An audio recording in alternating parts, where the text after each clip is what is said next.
Að sunnan í boði holta kjúklings, grunnur að góðri máltíð. Ertu að fara að breyta? Við smíðum þínar innréttingar, trésmiðan Faggus Þorlákshöfn. Hótel Laki, Efrivík, Kirkjubæjarklaustri, sími 412 4600. Í tilefni 15 ára afmæli Landstólpa bjóðum við 15% afmælisafslátt af Jósera vörum. Sendum frítt land allt. Nánar á landstólpi.is.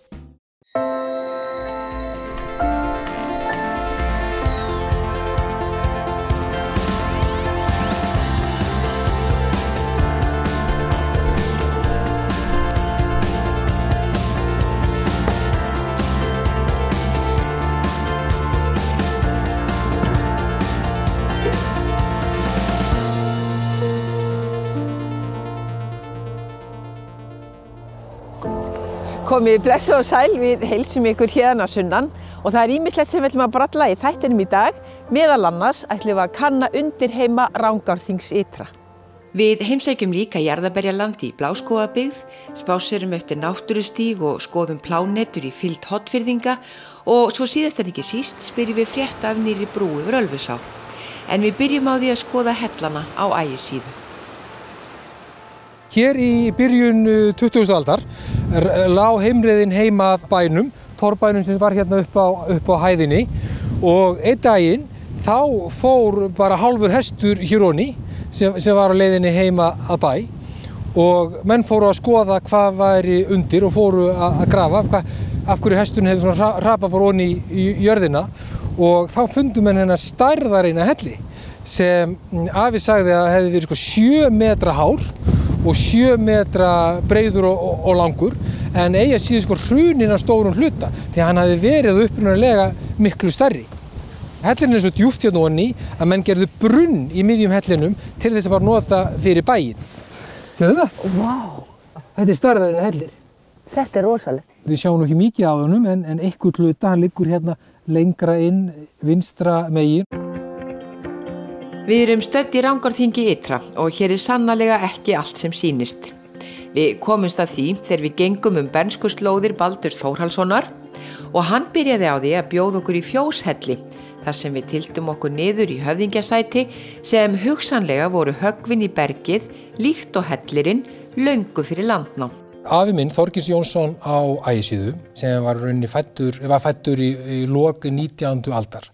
Hann sagði okkur krökkunum bara munnmæla sögur sem hann hafði eftir fólki frá 19. öld og hann og aðrir voru sannfærðir það að hellarnir væru verk pabba. Hér hefði verið mikil pappabyggð á Ægissíðu torfunni og rauninni á svæðinu milli Ytri Rangár og Þjórsár. En á þessu svæði eru milli 200 og 300 manngerðir hellar.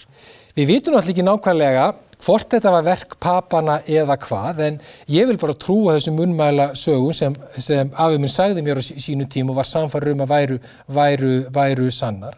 Og ef að svo var raunin hefur verið hér mikil byggð og ekki þá bara byggð munka, því að það er fleiri til að byggja alla þessi hella og eins og við vitum þá kannski fjölga munkar sér ekkert mjög hratt. Nei, það hefur vafist fyrir þeim. Já, svo náttúrulega sína nýjustu genarannsóknir það að við erum á þó nokkur hluta af írskum eða geleskum ættum. Þannig að það passar við þessa munnmæla sögur. En ef að þetta reynist nú rétt, þá er þetta allt saman fyrir það sem við kallum landnám, væntanlega það ekki? Já, það var það sem munnmæla sögurnar segja, að þessi hellar hafi verið búnir til fyrir landnám af pöpum, írum og það eru engar sögur eftir að landnám hefst og menn fara að skrifa Íslendingasöguna. Þá eru engar sögur það að þessi hellar hafi verið búnir til eftir það. En afi sagði það að 1900 og hann mann eftir því, rétt eftir 1900, þá var meginþorri þessa hellar grafin upp, menn vissu af þeim, það sást kannski aðeins inn í þá en voru ekki notaðir. En þegar búið hérna stakkaði, rétt eftir 1900, þá fórum menn í það að grafa þessa hella upp og nýta það í miklu meira mæli heldur en var áður. Og þá voru þeir nýttir fyrir búfjönað og sem hlöður og til að geyma matvæli. Í öllum hellunum svona strompur eins og við sjáum hér Að vísu voru þeir allir upprunalega minni sig heldur en þessi, en þeir voru allir stækkaðir til þess að hægt væri að henda niður heyi. Og ef við göngum hérna inn, þá göngum við upp 2 tröppur, upp á eins konar svið eða altari eftir hvernig við viljum líta á þetta. Og það sem kannski vekur fyrst athygli hérna eru þessir lestarteinar sem eru hér. En þeir eru hér vegna þess að hér fyrir ofan var fjós.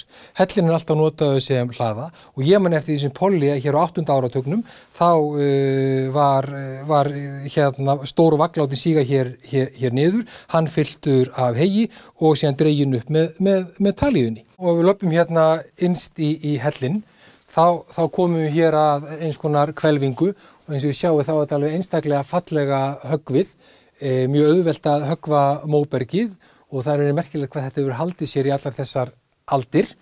En svo er nú kannski dýrgripurinn sem er hérna innst og það er þessi kross hér sem hefur verið hér svo lengi sem elstu menn muna.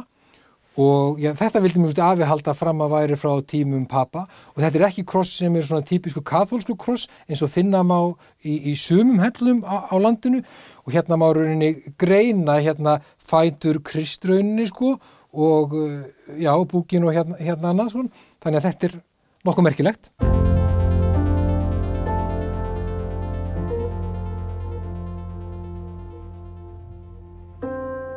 Var ekki hérna sem þú sást drauginn? Jú, hérna var draugurinn.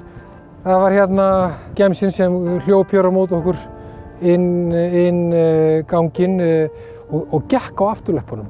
Golsóttur gemsi. Ég var aldrei orðið að hræddur. Það eina skipti sem ég hélt ég hefði þessi draug. Það sem er líka athyglisvert hér í þessum litla helli er opið hérna eða strompurinn. En það er upprunalegt og var ekki stækkað. Vegna þess að þetta var alltaf lambhús en hellinni við hliðina var hlað og þar hefur opið verið stækkað. En svona voru þessu? Svona voru opin, svona lítil því sem þú sér það. Þetta er ekki nema kannski 1,5 fet, 2 fet. En nú ólstu hér upp, nánast bara hér í þessum hellum. Hverjar eru þínar minningar hérðan? Ég er náttúrulega mann fyrstur einum til hellunum að bara vera að skottast hérna með afa í hlöðunni. Að vera hérna að reita heyið ofan í vagnin síðan dregið var síðan upp í fjós. Og síðan man ég eftir því að afi gerði mikið af því að sýna ferðamönnum sem hingað komu hellana. Labbaði hér allt túnu og fór í alla hellana með fólk og sagði sína sögur hvernig hann tryði að hellarnir væru gerðir af pöpum og frá tímum pappa. Og þetta drakk maður náttúrulega alveg í sig, enda trúi ég þessu öllu.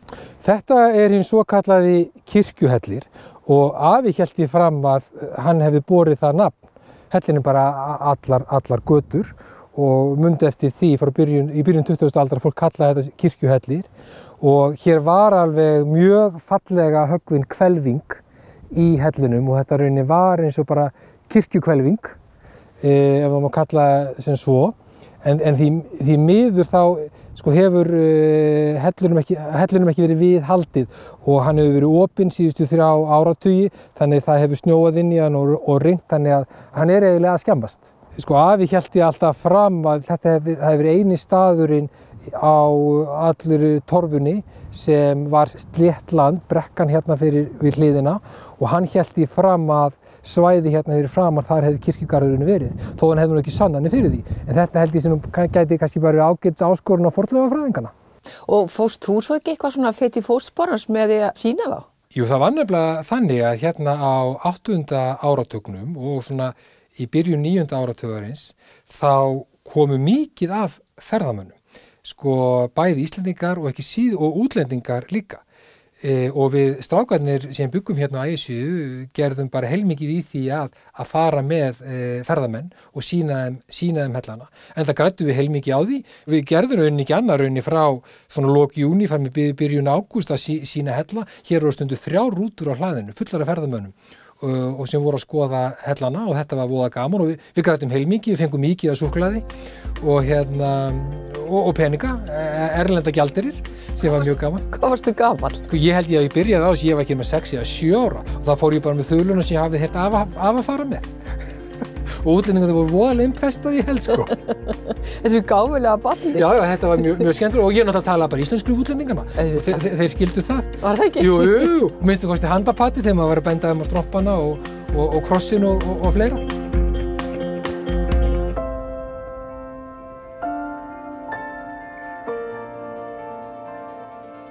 Þær láta sko ekki að sér hæða haustlæðirnar. Það úrhelli hérna í Reykholti og við ætlum að stinga okkur inn í jarðarberjaland.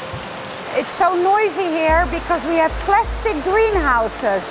Most growers around here have glass houses, but we, as you can see, have plastic, and that's why it's so noisy. When there's a lot of rain, you really hear it, like being in a tent.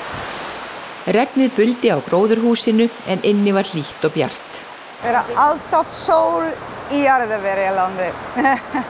Og þar fengum við að heyra stuttu útgáfuna af sögunennar Astrid sem drottningin í jarðarberjalandi. Well, it's actually quite a long story, but I'll try to keep it short.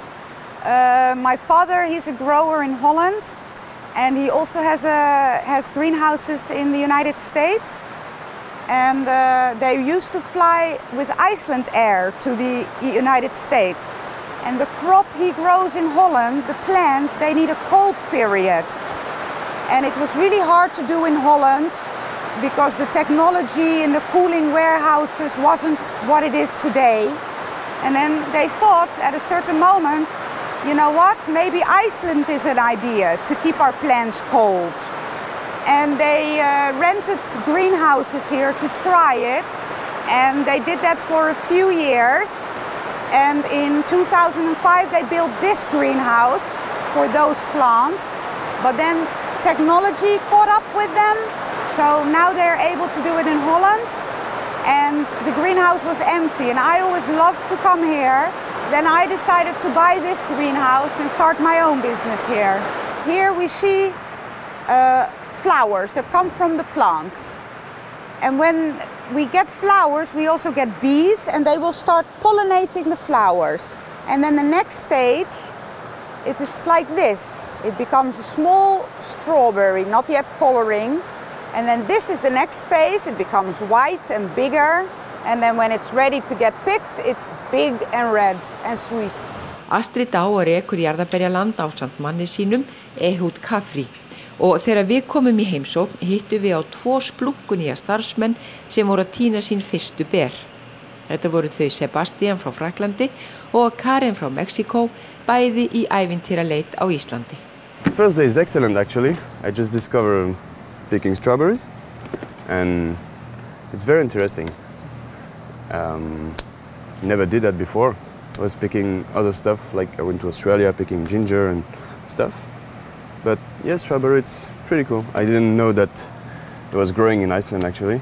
It's really nice. It's, you know, working here with the smell of the strawberries, and it's really nice. I like it a lot.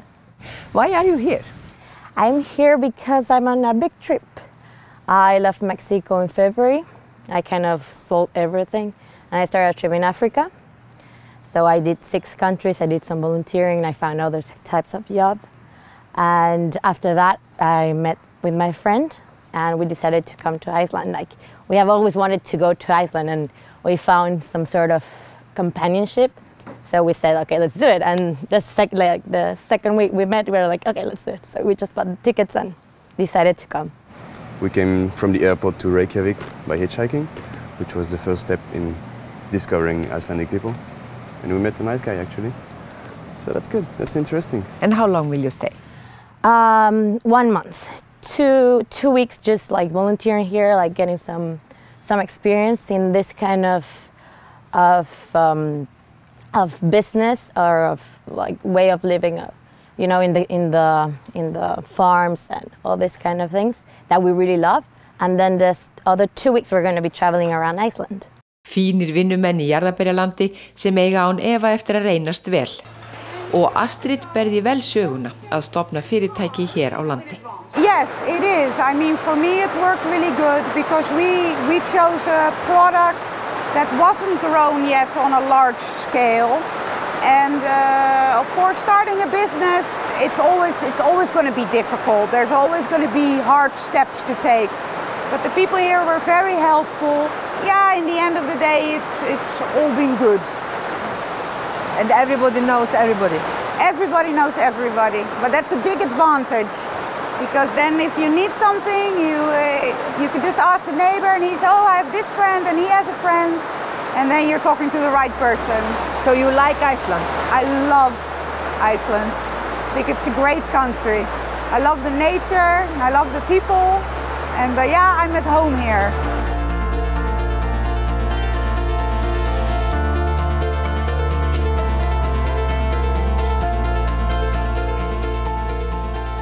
Fyrir nokkrum árum voru unnin frumdrög að nýrri brú yfir Ölfusá. Margt hefur verið rætt síðan og nú spyrjum við hvað að frétta af framkvæmdum. Það svona verið að setja af stað verkhönnun á brúnni aftur og reikna með að verkhönnun fari í ganga fullu á næsta ári. En reyndar í vor þá var tekin ákvörðun að seinka framkvæmdu við brú og byrja á að tvöfalda veginn eða breikka veginn á milli Hveragerðis og Selfoss. Þannig að svo framkvæmd mun fara fyrir af stað en samhliða verið unnið að verkhönnun á brúnni því að það mjög flókið og umfangsmikið verkhönnun á henni. Svo mun þá áætlað að byrja á þessum framkvæmdu við breikkun vegarins 2017 en svo framkvæmdu við brú þá strax í kjölfari og jafnvel geta þær byrjað þó að hinu sé ekki lokið en svona við erum að miða við kannski kringum 2020 þá sé byrjað á nýrri brú. Hún fræg sagan af því þegar gamla brúin yfir Ölfusá hrundi, skömmu eftir að herinn fór með allt sitt frá Kaldaðanesi. Það ekki hægt að segja að núverandi brú sé að hruni komin, en margir hafa samt áhyggjur af ástandennar og því rétt að spyrja hvort óhætt sé að fresta framkvæmdum. Já, við teljum það nú vera. Hún vissulega orðið mjög slitin og þreytt og þannig einmitt búið að vera að vinna núna viðhaldi á henni síðustu vikur og mun standa eitthvað fram eftir hausti.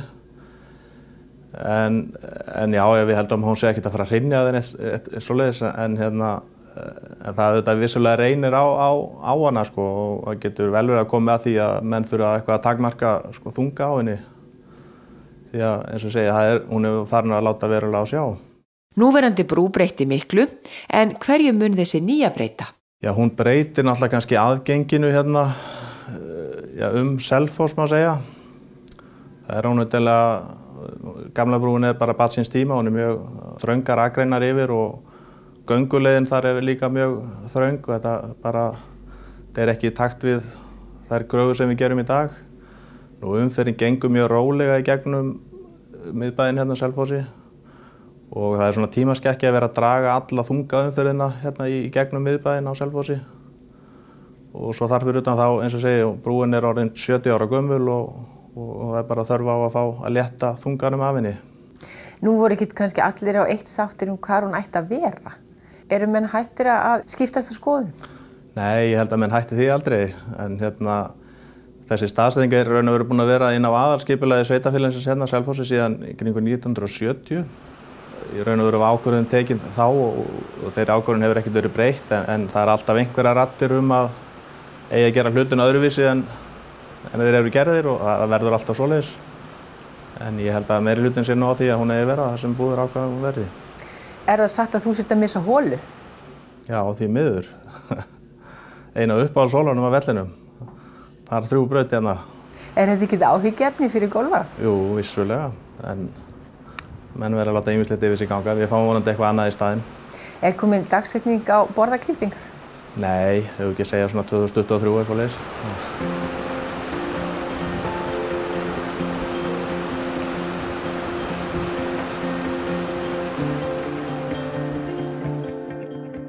Þetta byrjunin á náttúrustíg og náttúrustígur stígur sem liggur hérna frá Óslandi í Hornafirði og alveg inn að Golfvelli meðfram vesturströnd Hornafjarðar.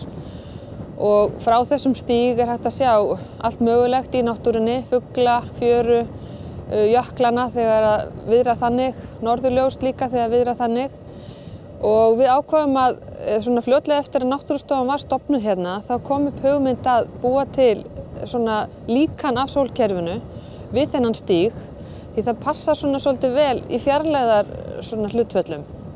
En ef við erum með sólina hér á Óslandi og löpum svo 2,8 kílómetra inn eftir göngustígnum þá erum við komin út að útmörkum sólkerfisins og þá í réttum stærðarhlutvöllum þá sólin 65 cm.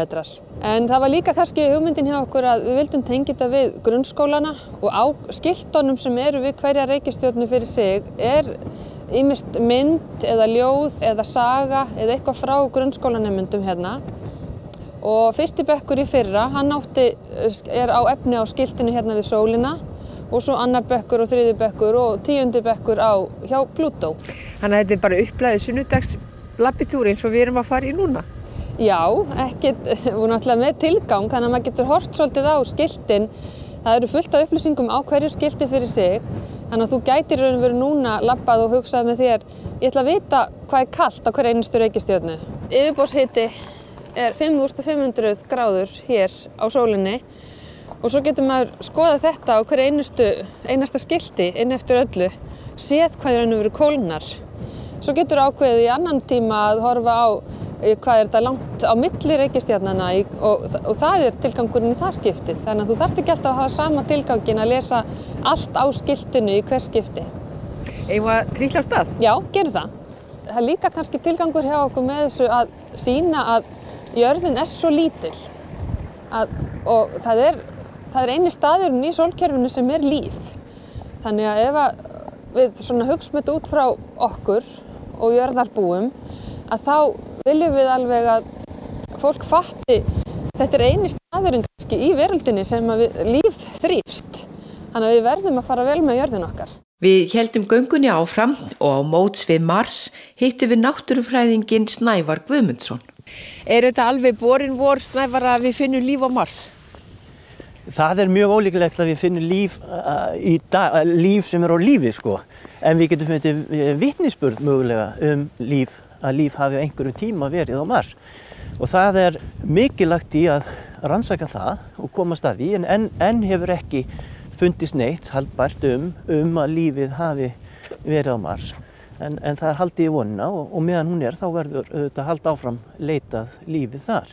Ástæðan fyrir því að við settum Ceres með í líkanið það að bara til þess að minna á það að miklu meira efni í sólkerfinu heldur en einungis reikistjörnurnar.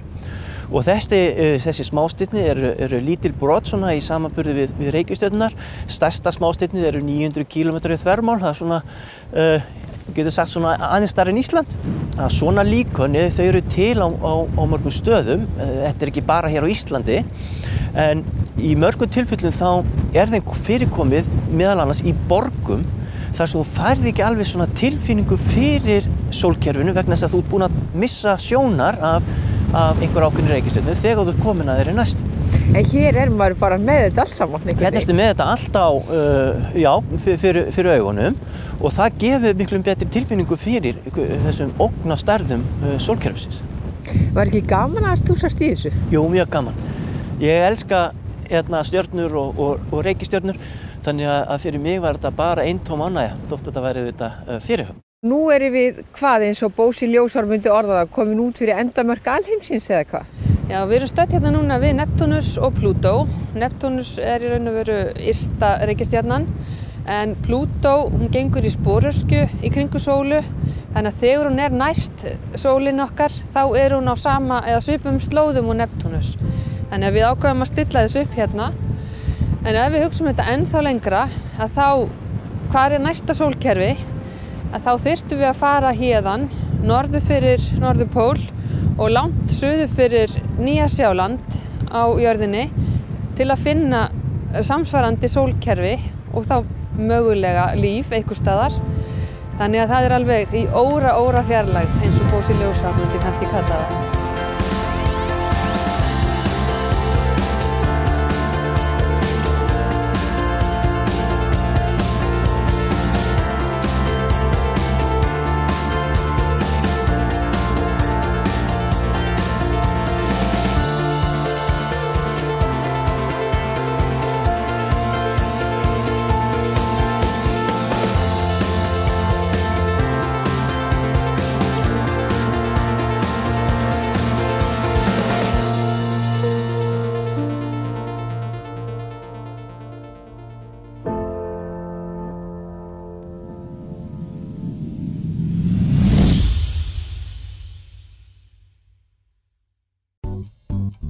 Að sunnan er í boði holta kjúklings, grunnur að góðri máltíð. Ertu að fara að breyta? Við smíðum þínar innréttingar, trésmiðan Faggus Þorlákshöfn. Hótel Laki, Efri Vík, Kirkjubæjaklaustri, sími 412 4600. Í tilefni 15 ára afmæli Landstólpa bjóðum við 15% afmælisafslátt af Jósera vörum. Sendum frítt land allt. Nánar á landstólpi.is.